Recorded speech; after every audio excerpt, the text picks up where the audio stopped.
Angel Reese, the Bayou Barbie and professional WNBA player, recently landed the cover of Vogue's February issue, disguised as its winter edition. But for once, Vogue did something different and unique. Well, at least they tried. Let's get into it.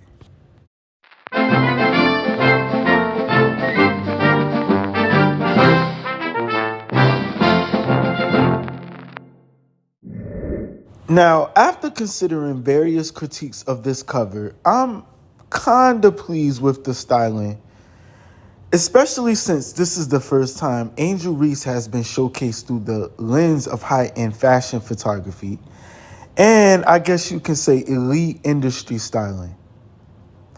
Now, Angel Reese is truly a social media superstar. Her influence extends beyond Black American urban social circles into the broader landscape of women's basketball. From her standout college career at LSU, where she played alongside teammates like Flau'jae, to her starring appearance in Cardi B and Latto's music video, Reese is firmly positioned at the intersection of sports and popular culture. On the court, she's not only dominated the WNBA, but has also given star players like Caitlin Clark a run for their money. Reese has single-handedly carved out a new audience and demographic for the WNBA, and her rise in stardom makes it no surprise that she's now featured as one of Vogue's cover stars. However, the reception of the cover and accompanying shoot wasn't entirely positive, particularly from the sports commentary world. Mariah Rose, a basketball and sports pop culture commentator, shared her thoughts on Reese's Vogue cover. Her critique, however, sparked significant backlash. I can't lie, I'm a little disappointed in Angel Reese's Vogue cover and Gabby Thomas's Vogue cover. But before you go or you shit on me in the comments, please hear me out, because I literally posted this picture on my story this morning and was like, I am so proud of Angel. I feel like I know her. I feel like that's my homegirl. It's fucking Vogue. Like, this is every little girl's dream. This is iconic. I love this for them.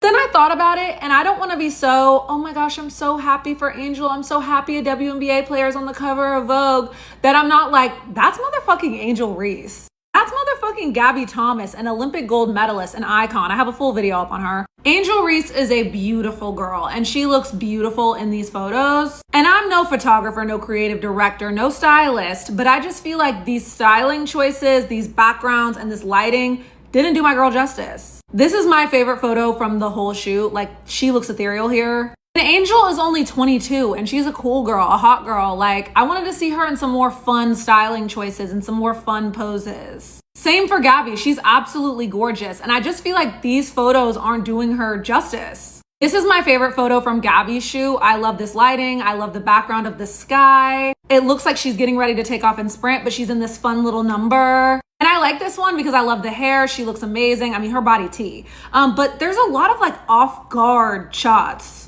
If you still think I'm being extra, I mean, just look at her Skims photo shoot.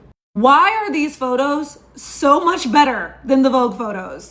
Again, it's nothing to do with Gabby. She's serving like straight face, eyes here, same thing as she is in the Vogue shoot, but it's the background, it's the colors, it's the flattering lighting. I mean, this is her profile picture on Instagram, so clearly she loves this photo as well. As opposed to this, like, why is it in black and white? Why can't we see her beautiful skin? And why does it look like she's in a concrete box? And then Angel's photos, like, yeah, she's in a suit. You're trying to make her look more serious, take her out of her element. Like, I hate those shoes that they put on her. Like, I love this picture for her signature shoe announcement with Reebok. Another one of her Reebok photo shoots where she looks stunning. I even think that the lighting did her more justice in her Chicago Sky Media Day photos. This Beats photo shoot she did reminds me a little bit of the vibe with the gray background they're trying to give in this Vogue photo shoot, and this is still way more interesting. Even the photo shoot Vogue did with Angel Reese to announce her going to the WNBA is much better. Like, why is there a coffee on a stool in the background? Does Angel drink coffee? What's the connection? All right, fine, Vogue. You want to do a plain background and you want to do corporate baddie clothes and you want to show them a different element. Look at this photo shoot Gabby Thomas did for Modern Luxury. Are you joking? You want to put her in black and white, fine, but she literally looks like a supermodel here. And this is what she looked like while she was sprinting for a gold medal in the Olympics, so don't tell me it's her. It's not her. I'm just so sick of Vogue fumbling these historic moments and covers and then being like, oh, well, it's Vogue. We should be happy she's on Vogue. Like, look at Kamala Harris on Vogue. What the hell is this? They said this was a tribute to her being an AKA and blah, blah. They didn't even try. This looks like I shot this on my iPhone. Y'all remember Usher's Vogue cover where they put him with this white woman and this football team of kids and put him all the way in the background when this was supposed to be about him performing at the Super Bowl and revitalizing his career? Oh, and I will never forget what Vogue did to LeBron James. I'm just going to leave this here. I'm not going to say anything about it. Now, to be completely honest, the backlash Mariah received was very outlandish. Fashion stylists, commentators in the larger fashion community, and Twitter communities collectively dragged Mariah for her opinion on the creative direction of the cover story. This response reveals a larger issue within the fashion world. Why does the fashion community, stylists, insiders, and enthusiasts, believe they are the only ones who truly understand or are entitled to the opinions about fashion? So I just feel like the way Mariah Rose was treated for the critique of Angel Reese's Vogue cover is just very telling. Her critique was valid, yet many in the fashion world acted as though she had no right to speak on the matter. There's this persuasive self-absorption within the fashion community where creatives often thrive on the idea of being the only ones with the original insight or authority. And ironically, many of these voices aren't even truly that original themselves. But let's get back to Mariah Rose. Her critique of the photo shoot was valid, and here's why. Vogue has a very long history of gatekeeping, to say the least. The editorial decision-making process at Vogue involves a very small rotating group of artistic and creative directors who are repeatedly assigned to lead stories. Most of these directors, photographers, and producers are neither black nor people of color. Now, I'm not saying that's has to be needed, but they are often the same white creatives who have been at Vogue for a very, very long time.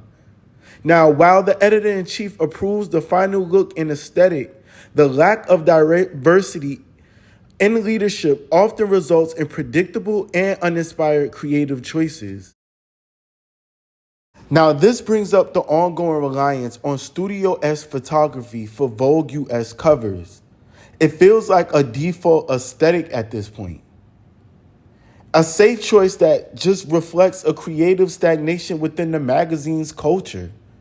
Now, as I write this, I can't help but wonder, what does this photography style actually signify? We've consistently seen this studio-centric approach in Vogue US cover stories for years. Now, does this imagery reflect how American culture often feels stuck in its own bubble, hesitant to step outside, even when it should? A friend of mine suggested that Mariah should have used Vogue China as example to articulate her disappointment with Vogue's US, but I agree. Now, I'm not gonna lie. I agree because Vogue China has demonstrated innovative photography in its cover stories. For example, they've showcased Chinese Olympians in their striking outdoor poses that highlight their sports in stylish and dynamic ways. These images feel authentic, blending fashion with functionality in settings that make sense for the athlete's disciplines. The result is not only visually stunning, but also deeply engaging. Now, in contrast, Vogue US feels stuck, failing to push narratives that elevate its subjects.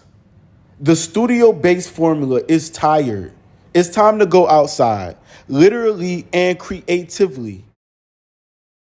Adding an interesting twist to this conversation, fashion stylist Roach recently appeared on Angel Reese's podcast while promoting his new book.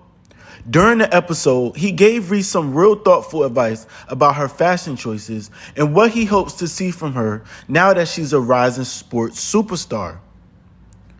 Law advice wasn't just about personal style. It pointed to a broader issue within the Black American fashion culture and the accessibility of fast fashion, especially with black women. He encouraged Angel to explore more sophisticated clothing options, not just designer labels, but garments that truly complemented her physique and personality. He emphasized the importance of being fully dressed, layering, experimenting, and elevating one's wardrobe to reflect growth and individuality. This ties into the ongoing dominance of the IG baddie aesthetic, popularized by brands like Fashion Nova and Shein. While influential in shaping Black American fashion, this aesthetic has become very limiting. Fast fashion often lacks quality, structure, and versatility, creating a narrow representation of style. These garments are frequently altered for influencers to appear more flattering, but in reality, they're rarely translate into the true fashion-forward looks people think they're gonna get. My feelings ain't gonna be hurt. Okay. We gonna clock it. All right. All right, this is one of my tunnel fits. Y'all can see.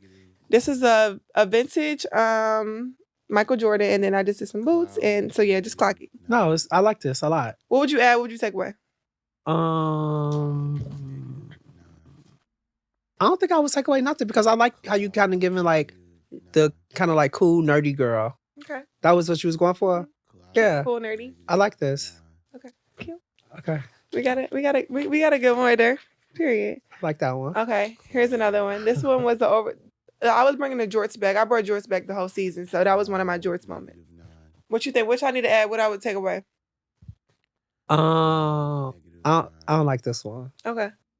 I don't know. It feels young to me, Yeah. but like not young in a good way. Yeah. I'll change it all. What would you change? I'll change the shorts. I'll change that little jacket. Okay. Yeah. Period. Okay. This is a no from Law. We ain't wearing that shit again. We're gonna take this off the Instagram tonight. This is another Jorts moment. I like this one. Okay. This one feels very Y2K. Like it could have been Diesel or something.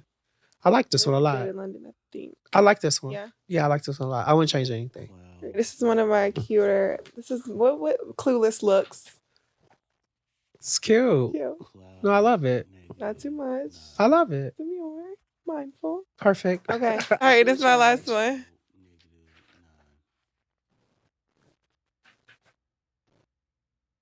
What I want to see is like how your style is gonna progress and how it's gonna mature a little bit. But what would you want to see me in? More of. I want to see you in like more clothes. Okay. Right? Like I understand you tall, you want to show your legs. That's what you love about yourself. But I want to kind of see you like in more clothes, if that makes sense. And you can't blame the man. Law is right. Angel Reese needs to embrace a more intentional approach to her style, especially as she builds her legacy. Fashion is a powerful tool to solidify relevance in pop culture. It's about understanding your form, discovering your personal style, and pushing boundaries. The baddie aesthetic doesn't teach that. It confines people to specific environment and mindsets, shaping their identity in limiting ways. So see, that's what Law was really trying to say. Broaden your horizons. Mariah Rose had a point, and US Vogue and the fashion community needs to listen. It's time to break out of these bubbles and embrace new, fresh perspectives. This entire discussion reveals something bigger than just a Vogue cover or Angel Reese's fashion choices. It's about how American culture and American Vogue is particularly often operates within a bubble. Whether it's lack of innovation in creative direction or the reliance on outdated studio photography, there's a reluctance to embrace new perspectives, especially when it comes to showcasing Black American excellence in a way that feels authentic and groundbreaking. Mariah Rose's critique wasn't just a valid critique. It was a necessary one. It literally reminded us that representation isn't just about placing Black faces in these certain type of spaces. It's about elevating them in the same care, creativity, and effort that's afforded to others. Now, similarly, Law Roach's advice to Angel Reese wasn't just a dig at her personal style. It was a call to expand her understanding of fashion, to explore her identity beyond the baddie aesthetic that has continuously dominated Black American women wardrobes for about, 5 to 6 years now? See, fast fashion has its place, but when it becomes the default, it limits how we see ourselves and how we see the world around us. Elevating your style doesn't mean losing who you are. It means expressing more of who you can be. So here's the bigger question. Is America, and by extension, American Vogue, finally ready to step out of its comfort zone? Can it break free from the formulaic and stagnant approaches that stifle creativity and representation? And can Black American culture in fashion finally expand its horizons, showing the full depth of our style and versatility and influence to the world? It's time for all of us, Vogue, designers, stylists, and audiences alike. It's time to burst the bubble. Fashion should reflect the world in all its complexity and diversity. We owe it to ourselves and the future generations to come to be bolder, more innovative, and more open-minded. Because if fashion is truly about expression, then it's time we start expressing ourselves fully. Thank you for visiting Cloud Negative 9. I'm your host, DJ Selby, and if you're interested in hip-hop fashion stories just like this one, please make sure you like, comment, and subscribe. Share if you care, and I'm going to catch y'all in the next episode. Peace.